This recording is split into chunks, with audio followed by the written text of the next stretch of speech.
Hey there, Synth Explorers, and welcome back to Akubi Music. Today I've got three unconventional vocal effects, which I've used in my latest track called Tricep, which is a collaboration between me and the amazing producer and vocalist FHUR. You can have a listen to that here. I've been stocking up on my cake bills since I met you, but I can't forget you. I don't even need to forget you. The first tip, which is going to be formant shifting or pitch shifting to basically create a second layer of vocals, especially useful when you've only got one vocal take. So what I liked about this is that it's kind of a bit weird and it sounds a bit spooky. Yeah, what I did with this is that I've got the main vocal here, which is in a few different parts, and then I just duplicated those essentially. I used Little Altar Boy to create two extra vocal parts. Actually, let's just hear the vocals together. Every time I meet you, feels I'm fighting in a boxing match. I kinda like it. Pumpkin pie, tell me lie, show me what it's really like.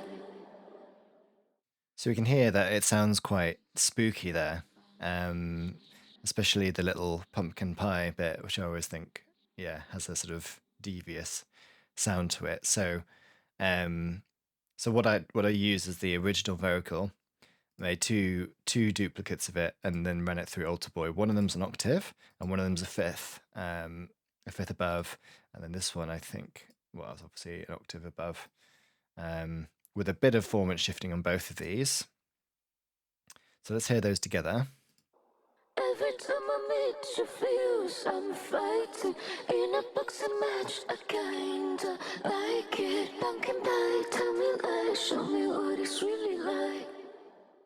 Yeah, so on their own they sound a bit odd, but actually when you hear it all together, it adds a weird kind of layer on there, and I really like the drive actually on the Little Altar Boy anyway, and sometimes I'll put that on a vocal just to add a bit of that drive. I don't know what it is about it that sounds particularly good, but I feel like it it kind of makes the vocal a little bit more cohesive as well. However, obviously if you don't have Little Altar Boy and you do have Ableton, there's another option, which is, you have a similar result, which is basically by using the audio from the clip itself and warping it. So instead of using Little Altar Boy, you can use Complex or Complex Pro. Complex Pro gives you more options to tweak the formants, but you can then change the pitch. So you could essentially do the same thing, which gives you give you a similar effect. So let's actually just do that for this one. So we've got this fifth one here. So here's the audio then. So let's just listen to this bit. Get pumpkin pie, tell me lie, show me what it's really like. So we move it up by seven semitones. I'm fighting in a boxing match. I kinda like it. Pumpkin pie, tell me lie, show me what it's really like. So you could put a little overdrive or something on there to make up for the distortion. In a boxing match, I kinda like it. Pumpkin pie, tell me lie, show me what it's really like. Sounds pretty similar. So yeah, that's tip number one.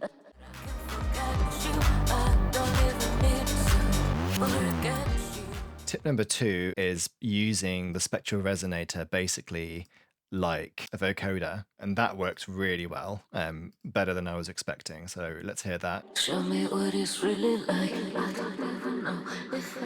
So it's quite subtle. It does get louder later on in the track. I've got some automation on here. It adds a bit of richness and a bit of texture to the vocals, especially when you don't have another vocal track. So let's hear that on its own. I've been shoveling stomach bills since I met you, but I can forget you. I don't even need to wash you off my mind. No, I won't even think twice. So I think it sounds really cool. I'm using the basically the main chords, which are from the Polybrute. Not actually taking any audio from the Polybrute, it's just using the MIDI information from there. So got the MIDI information from the Polybrute being plugged into the Spectral Resonator like you would with a vocoder. Got it on poly, so we've got all of the notes playing at the same time. So we've got chords.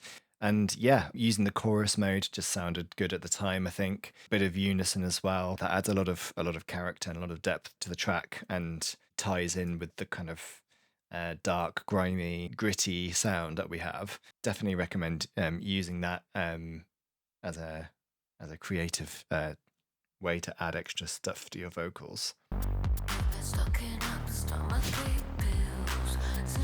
All right, so then the third tip is to use either hardware gear or a sequence of really intense processing and then record essentially a recorder layer of that. For this track, I used the microcosm, which I use all the time on lots of stuff, and I use it as a send, so I use it as a return track essentially. So that gives me the option to kind of play certain parts through it, and together that can make for different sounds as well. So with Tricep, it's mainly got the polybrute and Anna's vocals going through it, and I basically printed that, which meant that I could then, on a sound that I really liked, which meant that I could then go and change the sound and try something different and use it again. So I think I ended up using printing it off this once, and then I ended up using it again with a different setting later on when they came to finishing the track.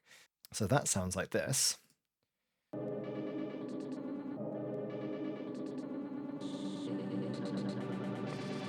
So this is quite quiet in the mix. I know it looks like it's loud, but it's quite a quiet file.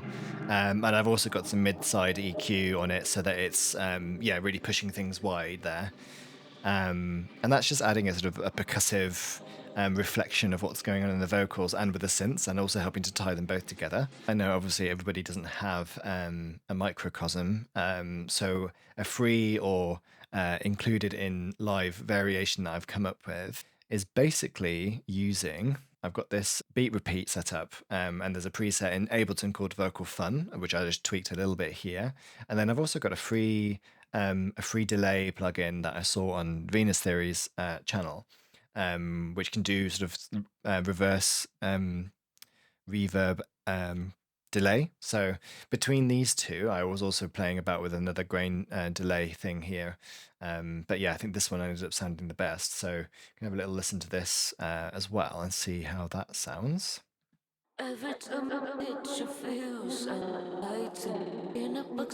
that just adds a bit of variation to your track, and this could be just another little rhythmic layer that just helps add a bit of kind of ear candy without painstakingly going through and adding lots of little bits manually. Or you could print this off and take little snippets from it as well that you like. So yeah, there's a kind of a free Ableton version that you can use as well. Cool, so that's my 3 tips. Let me know what you think in the comments. Please like and subscribe if you want to, and I'll see you next time.